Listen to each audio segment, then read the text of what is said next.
put in about an hour and a half today, and I finished this beveling like I talked about from frame 2 back to the transom, where that bevel used to be right on here and then it got steep and then it was right on at the back.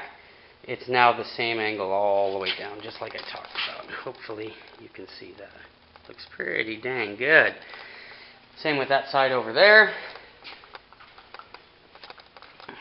Now the angle is correct all the way down. So that looks a lot better, And I drew how much of this frame I have to fare off from, again, this corner to this line, and I drew that line all the way across. I did the same up here on frame 5.5. However, today, as you can see, I got to now have that fared off at an angle, as you can hopefully see. There you can kind of see it. So now this frame is angled forward to match into the shears all the way across. And you might be able to just barely pick up hints of that line that was on there here and there. Just slight little dark spots. So that frame is beveled correctly. So I'm not sure if you remember 2 videos ago or not, but I talked about not having a table saw. And I found some rather inexpensive ones here and there on Craigslist, and I, just by surfing YouTube, happened to stumble on some people that made some homemade table saws, and I thought, well, hey, I've got everything sitting out in my garage for that. So this is that piece of 3/4 inch marine ply that my breast hook, transom, stem is all built out of, and there's really no other part on the boat that I can think of that's going to use it, so I had a relatively large piece left over. This is 41 inches wide by, I want to say like 32 deep or so. So what I did, and what these guys are doing on YouTube, was I found the center line of the table. You can see I got a blade sticking up here right now. And I have mounted my skill saw with some screws. There's one there, one there, one there. Total of 6 3/4 inch wood screws. Mounted that to the bottom of it. And you might be able to see here, this is the blade guard. I just drilled a couple of holes in the shield and zip tied the guard open so it's out of the way. So I haven't done it yet, but this here is my tilt adjustment, so I can adjust the blade to tilt for, obviously for angle cuts. And then on the back side is the adjustment for depth. So I still can go up probably, I don't know, about another 1.5 inches or so. So I've got it set up right now. And this is just, as bare bones of a table saw as you can get. I laid out some lines here. This is my 0, dead on with the blade. 1 inch, 2 inch. We're set up at the 2 inch mark right now. And, this thing actually cuts surprisingly well for being nothing more than a skill saw screwed to the bottom of a piece of plywood.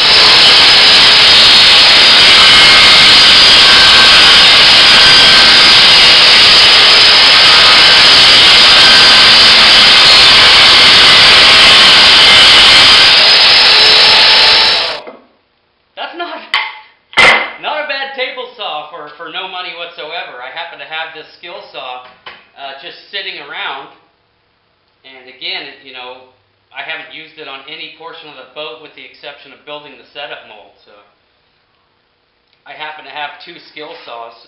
This one was given to me, freebie. My other skill saw I think I bought at a garage sale for $10 probably 15 years ago. So it's not like they're expensive by any means, but pretty cool for a cheap little homemade quickie table saw. Alright, a couple more upgrades to my homemade table saw. As you can see, I cut this slot in here all the way across. And I cut that actually with my skill saw, my other skill saw that is not mounted to this table. And the reason I cut that was so that I could, sorry about this here, I built this little cross-cut sled. And this is all out of African mahogany, just scraps I had laying around. And I put my runner down the center here. So, throw this off to the side. This guy falls right into the sled, or into the slot, and there's no wiggle in it at all. And it is perfectly perpendicular to my blade here. So I can take chunks of stuff, stick them on my little crosscut sled, and buzz them off. slip it over, buzz it off, slip it over. So I built this little cross-cut sled. I'm probably getting a little bit overkill here for my homemade table saw.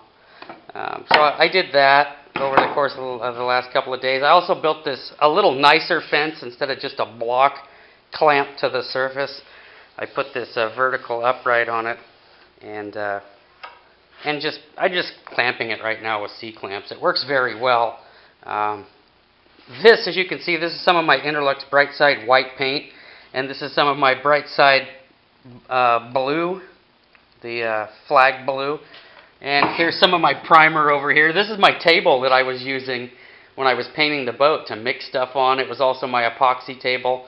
Underneath of it, I don't know if you'll be able to see it. Yeah, there's epoxy blobs all over it. So this is something that I just threw together, you know, because I didn't have a table saw. And I stumbled on people that were building them on YouTube, and I just thought, wow, that's fantastic. I got all this crap sitting around. Well, like always, I just couldn't leave good enough or well enough alone. So I went ahead and I built my zero clearance plate for around the blade here, a little finger hole to pick it out. And there's stops underneath this, so you just push it down to the level and it can't go any farther. On the front side, there is a pin in the end of this, in the very end of this zero clearance plate, and a corresponding hole in here. So you drop it down at an angle, put that pin in, and then rock it down so that the rising tooth won't grab it and throw it out at you. So I finished that today. I also got rid of the clamps that I was holding my fence on. You can see it's really stout now. What I did was I drilled halfway through this with a 1/2 inch diameter drill bit and recessed a 5/16 nut because all the pressure is going to be pushing out on it. And then I took a piece of all thread, glued it into the end of this handle with a wood block on here, and this block is actually what pushes against the face. And to remove it, it's easy. You back the handle off a few threads, lift up, and then it slides out of the table. If you can see, that gripped the bottom of the table, that little step, so you just set it on there, pull it back, square it up, twist the handle, and there it is, stout as can be. So, there's a few more modifications on my homemade table saw, and it cuts clean. It's impressive. So I took a few minutes to clean the shop. It's been a while since I had done that. And getting ready to start the interior finishing up work inside the boat as far as sanding and plugging holes and things like that, and getting ready for the epoxy coat, which I'm sure will happen this month. Basically, I'm just doing little things outside the boat like this table saw. While I'm waiting for my knee to heal. I had surgery a couple of days ago on my knee, and I'm getting around pretty good, but I'm not comfortable enough to be sitting on my knees or cramped over inside of the boat for at least another week or so. So figured I'd clean the shop, finish up this project. In fact, I was out here working on this the same day of my surgery. When I got out of surgery, I came out here and continued working on this. It's one thing I can do while standing, so it didn't hurt too bad. But we're in good shape, making progress, and we're getting ready to continue on with the zip. Alright, just a quick update. I have finish beveled frame 5.5 to the correct angle. I have also finish beveled frame 2, also meets up nice and cleanly, and again it's beveled this direction. So that's all done.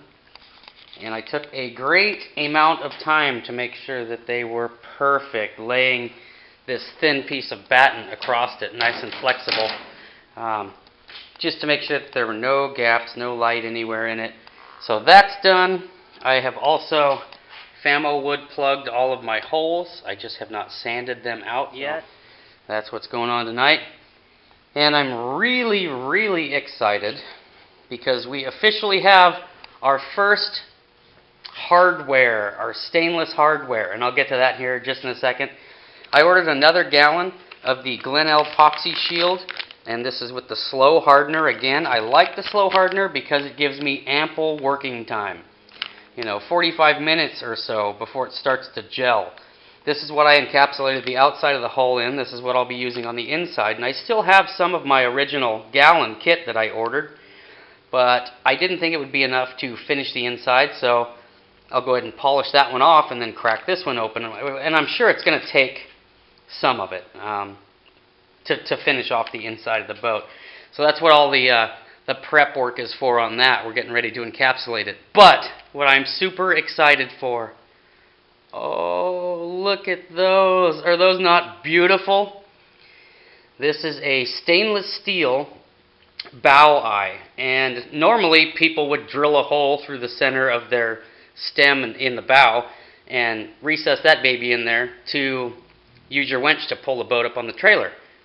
However, I absolutely love this design. I just love the look, the flowing lines of it. It is so, so pretty. And I wanted to use these back on my transom. So these babies will get a hole drilled through the back of the transom that corresponds with my tie-down loop on my trailer, somewhere up in here. They'll get drilled through there. I'll put a large block of African mahogany in here with a hole through it also, but basically a big thick wood washer, and I'll use big stainless washers on the inside. And that'll be my tie-down, but also it will be what I'll use to connect the tube to pull the kids, so there'll be one on each side. But again, these are stainless steel bow eyes, and you can see it's a 3/8 by 6-inch long. It's the only one they offered in stainless, was 6-inch long. So after I get this all the way through with my spacer and my washer on there, I'll mark it and then cut them off so that they're not sticking through the hole 4 inches or 5 inches. And then they also have these little divots here, little protrusions. So I'll get my holes drilled, I'll slide it in there, and then I'll lightly tap it, make sure that it's straight up and down. I'll draw a line through the center of my hole with my level, and then I'll set these little points on that line and I'll tap it to produce indents, and then I'll counter drill for those to sit in there. But I ordered these through Glen-l. I ordered a pair of them. I'll also order a third one and cut off the tips and the all thread and grind a bevel in the center of it, a V, to fit the shape of my stainless cut water. And I'll actually weld this to my stainless cut water and polish it all out, so all 3 of these eyes will be matching. But beautiful. Oh my goodness, they are so, so beautiful. Look at that. So pretty. I've already grubbied it up with my fingerprints. But these were incredibly reasonable. I want to say they were like $13 a piece for stainless. I mean, in my opinion, that's a great buy. But ordered them through Glen-l. So there's the first one, and one still in the package here. That's my first official stainless hardware purchase, and I'm very excited about it. So, making good progress. So, it only took me a year to figure out something I wish I would have figured out from the start. And that is, if you want to make progress, and a lot of it, get up hours before everybody else in the family. It's not even 10 a.m. and I've got 3 hours into the boat already. So it should be a pretty productive day. At the moment, you can see my big old 13/16 washers. Those are 4-inch diameter.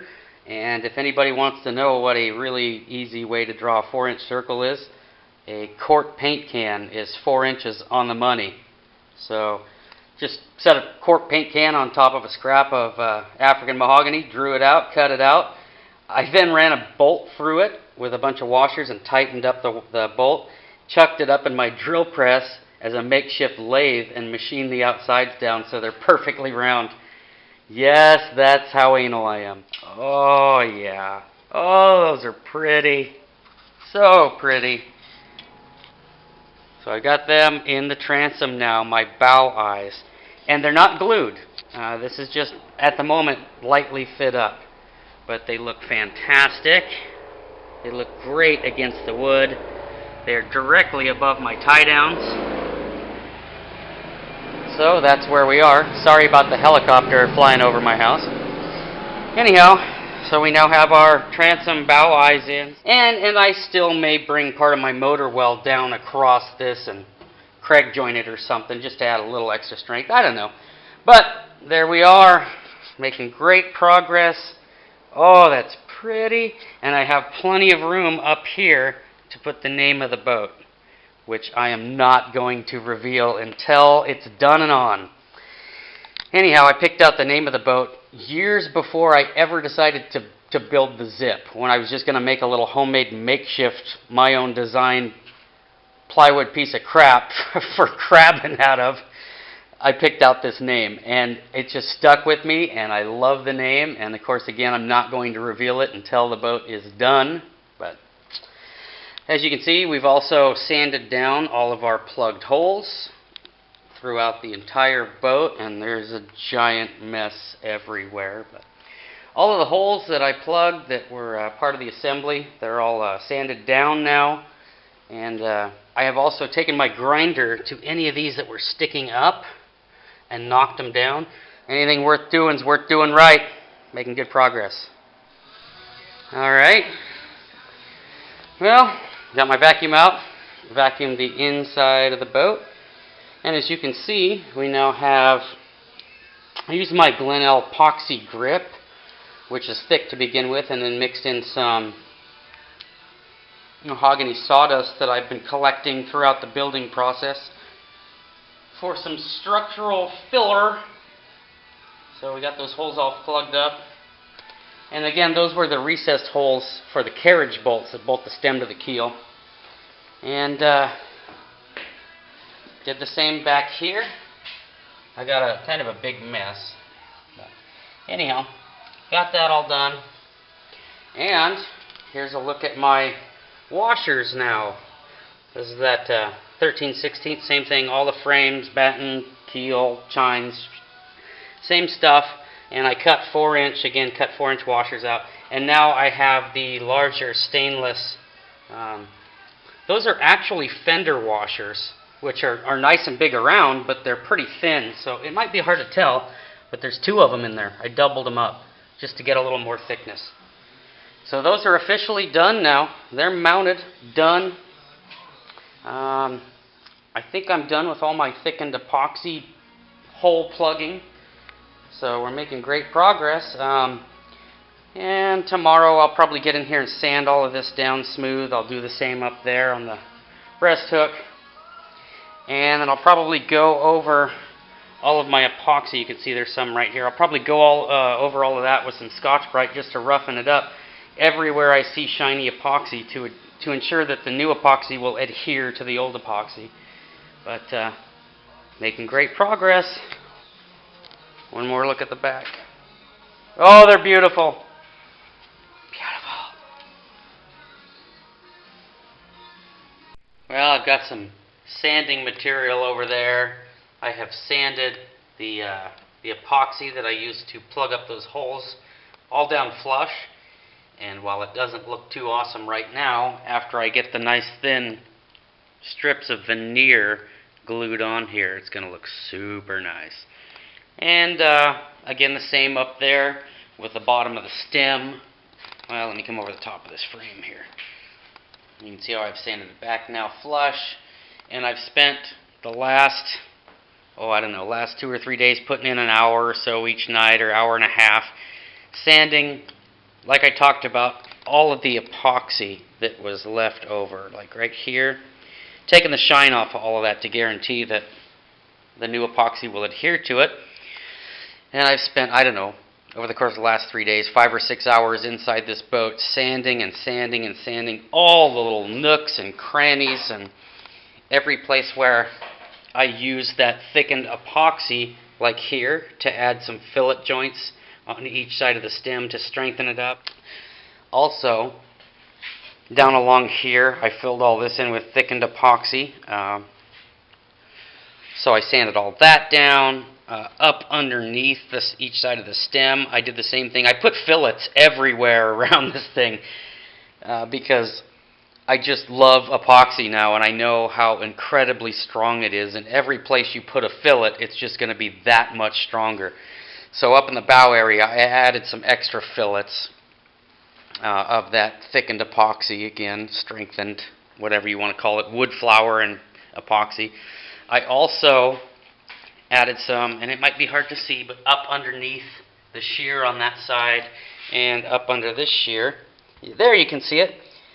I also put epoxy, thickened epoxy or strengthened epoxy with some wood flour, filleted underneath each side of my shear from this point down to the transom, frame 2 to the transom. So there's an epoxy fillet on the inside here. And I did that because these screws that I had fared down past, not all of them, right here this one's still whole, but here you can see the screw, here you can see the screw, so on and so forth. And it's here I've sanded almost all the screw off as I was getting that angle correct. So just to guarantee, I mean, the ply is epoxied to the shear, and I'm sure that amount of epoxy is more than enough, but just to add a little extra, I went ahead and did the epoxy fillets all the way down, just in this last section, because it's the only place where, you know, I had to fare down past the screws. But it doesn't worry me a bit. So we are officially, I think, done sanding on the interior. All right, well, the first coat of epoxy is done on the inside of the boat. I didn't do this very surface, this very top edge of the shear or across the frames. They're not done because I still have to do my deck planking, and I'd prefer that this was still raw wood for a better bond, in my opinion. So I didn't do the top of the shears, but everything else at all angles inside is done. Now, here's something interesting. Today, it was actually a warm day for my location. It was about 85 in my shop when I was applying this epoxy. And even though this is the Glen-l epoxy shield with the slow hardener, it cured really fast. Like, I had to throw away one of my rollers because it was curing off before I could get the epoxy down.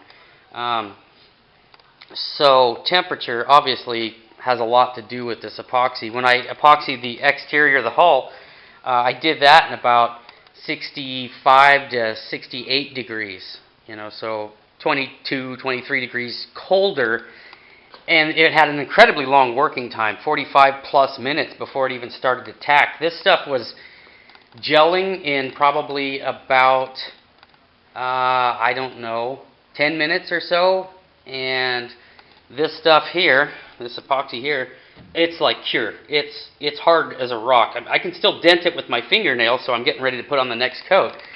But I mean, it's cured. And I put this on just a couple hours ago. So temperature makes a huge, huge, huge difference. If you're going to apply this epoxy, this Glen-l epoxy shield, in warmer temperatures, be prepared to have at least one helper and preferably two. I had a helper, and it was all we could do to get it down quick before it started gelling. And we were only mixing 6-ounce batches at a time. So I almost had enough out of my first gallon of the epoxy shield to do the interior. Almost. I had to open the new gallon for this last third or quarter of the boat here. So I still have a large amount of the second gallon that I bought. Getting ready to apply the second coat now because it's good and cured. Well, it's not fully cured, but it's plenty hard enough to get up in there and walk on without worry of denting it or sticking to it. So that's what I'm getting ready to do now. It took me about 3 hours to epoxy coat the inside of this boat. And what I have learned from doing this is I highly recommend pre-coating all your frames, the insides of your ply panels before you stick them onto the boat. I highly, highly recommend pre-epoxy encapsulation prior to assembly. Because, let me tell you what, crawling around inside this thing on your hands and knees while trying not to get epoxy on every part of your body, I won't say it's impossible, but if you find a way to do it, let me know, because I couldn't figure it out. I have epoxy everywhere. Everywhere. And not to mention my back's killing me. being cramped over, bent over in tight little spots, trying to get epoxy up underneath everything inside here and painting the bottoms of the frames. And anyhow, underneath the shears, up underneath here and under the chines as we go forward, that gap there, you got to paint underneath all of that. I suppose the most important part is really the ply and the upper side, the high side of your battens and keel, where that water is going to pool, basically. So that's the most important part, in my opinion. But, so getting ready to do part 2, coat 2 of the epoxy. It has cooled off 3 degrees. It's now 82 in my garage, which is still really warm, and I'm going to have to move super fast. One other thing, just to note, epoxy encapsulated the outside. I used the 4-inch slip-on tube for my roller, and they were the foam, really thin foam around that roller, and that worked really well for the outside.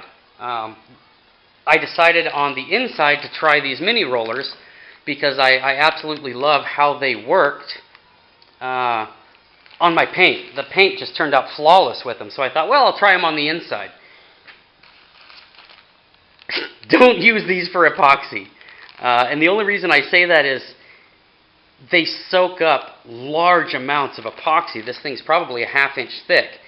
And it soaks that epoxy clear to the core, and it starts curing really, really fast. I threw away 2 or 3 of those rollers well before I think I should have, just because the thickness of the foam is so thick, it absorbed a ton of epoxy, and it let that thermal reaction happen much, much, much faster.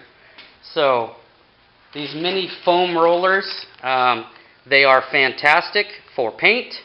I don't recommend them for epoxy. They just soak up too much, and they cure incredibly quick. More ace. So here we go, coat 2. All right. Second coat's done. Doesn't look a whole heck of a lot different other than it's just a little shinier now. It took us 5.5 hours to do 2 coats inside of this thing, crawling all around. And I am beat. I'm calling it a night. I'm going to sleep. But it's turning out awesome. Alright, well, it's officially September 1st. For the month of August, we put in 17.5 hours into the zip. We went up $226.30. I bought another gallon of the glen-l epoxy shield to encapsulate with, and miscellaneous mix cups and things like that, rollers, paintbrushes, things to apply the epoxy. So $226.30, 17.5 hours for the month of August. So interior prep, we had 9 hours in that, sanding and prepping for the interior epoxy. A few more hours got added onto the deck fairing, and also a few more hours got added onto our epoxy coat. So this basically the epoxy coat was total inside and out up to this point, and that's how I'm going to continue these totals. So if I do more epoxy encapsulation, that's going to continue to go onto the epoxy coat. If I do more paint, instead of starting a new section of paint, it'll just go onto the existing paint. So that's where we are. That brings us up to 266 total hours into the boat. And our grand total now invested $2,859.43. There's a highly likely chance that during the month of September we'll crack $3,000 on this thing. Boy, that last $1,000 went quick. So let's see where we are. So this is where we are. I'm not quite so tired now. This is the second coat of epoxy. As you can see, it's really, really glossy. This stuff sat up super fast before it ever had a chance to to cloud or any change in humidity. It was a very hot day, very low humidity. This stuff cured fast, and if you want a high gloss, that's the ticket: low humidity and warmer temperatures. But anyhow, so I mean, it's got a good gloss to it. It is a little textured on the finish. And if this were the outside, just like I did, I would sand this back down to take all of the little bumps and texturing out, and then coat it again if you wanted an absolute glass finish. I am not shooting for a glass finish inside the boat because basically 90% of what you see right now will be covered. You won't see it. The only things that are really going to show will be the face of this leg and the face of this frame, the dashboard. All of this will be mahogany floorboard, so all of this will be covered. You'll see the top of this frame and some of the structural, the gussets in here. But all of this will be covered. I plan on building kick panels, so the sides will be covered beside the seat. All of this will be covered back here. Same up here. There'll be a bridge deck across here with another false frame right in this area somewhere. It'll bridge across. So a little bridge deck. All of this will be covered. There'll be floorboard over all of this. There'll be kick panels on each side to cover that. So again, all you'll see is from about here across the face of this frame where the dashboard is, you'll see some of the face of this leg, the face of this. The floor will be about this level, and then you'll see the very top of that frame all the way across. So that's where I'll focus my attention. I'll probably resand all of that and make sure it's just absolutely flawless, recoated again in epoxy to make sure it's just like the outside, like glass, just absolutely smooth. But just the parts that you're going to see, because all of the rest of this will be buried again in kick panels and seats and bridge decks and king planks and planking. All of the sides will be covered. And then from this frame forward is all deck as well. There'll be mahogany floor in here up to the floor timber at frame 5.5. So all of this will be covered. Plus this will be covered up here. So, I mean, you could really, really get out of hand sanding and prepping to make the interior just a perfect smooth gloss finish. And like, you know, you can see it here. It's not bad. It's just not as smooth as the outside. And if I were going to do this, not build floorboards and just keep this the natural bottom, then I would worry a lot more about sanding this and making it just a glass finish. But it's plenty good enough for how I'm going to finish the boat. Again, because 90% of this you won't see. And I will focus a large amount of effort on the areas that you will see, this frame and this frame. So, you know, what was most important to me was that I got a nice thick coating. There are 2 coats of epoxy on this entire thing. And I put it in there pretty dang heavy. I was not afraid of just slopping her in there. I wanted, way more important than pretty in here is sealant. This is what's going to keep your boat from rotting out from the inside out. And so I made sure I got a healthy amount of epoxy everywhere. Everywhere you could possibly imagine. Way up underneath, inside, in between the gussets and underneath here. Just large amounts of epoxy everywhere. Especially focusing on this rear third or so, rear quarter of the boat where the water is going to run downhill and pool. This is critical. So this area got a large amount, probably the most out of the entire boat, as well as up in the bow, a large amount up there as well. But that's where we are. We made good progress this month. Throughout the month of September, I'm hoping to start on my deck battens up here. That'll run from the back side of this frame 4, through frame 5.5. One will end in a long taper along the top of the breast hook here. And then there'll be one down this side. Basically, just like we have down here, the floor battens, except they'll be up top here for deck battens. So that'll probably be the next thing I do. I have to build 2 more false frames, one for right here, for my bridge deck. And it'll actually be the back of the bench seat, where the bench seat will lean against. And then I'll have to do one back in this area somewhere, another false frame, which will be, again, the seat back support. And then I've got to start on my carlings, which will get put in right across here. And they're basically the vertical edges of the cockpit, where you would rest your arm. This will be about oh, I don't know, 6-8 inches wide or so, and that carling is that interior edge of it. So I'll get started on that. But should look more and more and more like a runabout at the end of September. We're making great progress. And that's where we are. So as you can see, I've got my plans out here, and just getting ready to start laying out my deck battens and things like that, looking at carling spacing and you know, where things need to be. And anyhow, so I got my plans out and going over all of that. One last thing. I can never leave good enough alone. So I got tired of having to plug my homemade table saw, plug it in and unplug it, plug it in to make it run. So I picked up this cheap little power strip. I think it was at the dollar store. So I plug my saw into it, plug this into the outlet, and then I have an on-off switch for my saw.